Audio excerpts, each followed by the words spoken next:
আসসালামু আলাইকুম রহমতুল্লাহ। আশা করি সবাই ভালো আছেন।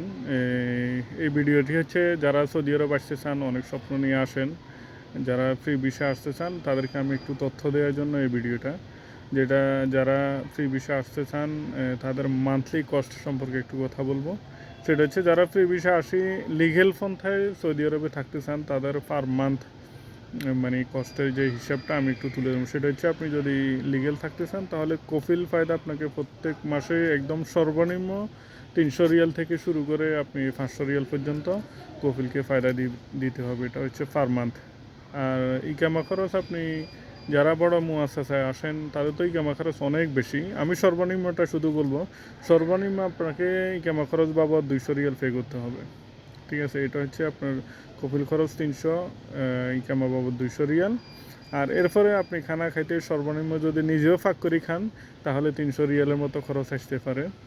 আর এরপরে হচ্ছে যারা রুম ভাড়া দিবেন, রুম ভাড়া 200 থেকে সর্বনিম্ন 200 টাকা পাওয়া অনেক দুষ্কর ব্যাপার। 200 টাকা হিসাব ধরতে পারেন 200 টাকা।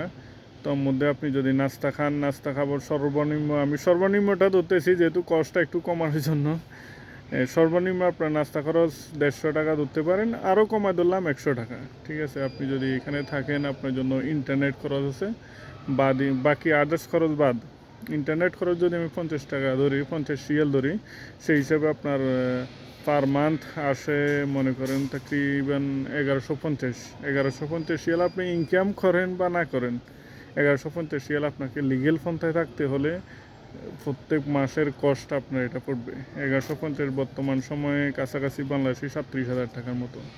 তাই যারা নতুন আসতে চান ফ্রি বিষয়ে অনেক কেয়ারফুল, কারো কথা শুনি, কারো প্ররোচনায় পড়ি এই সিদ্ধান্ত নেবেন না। ঠিক আছে, আজকের জন্য এতটুকুই। ভিডিওটি ভালো লাগলে শেয়ার করে দিবেন।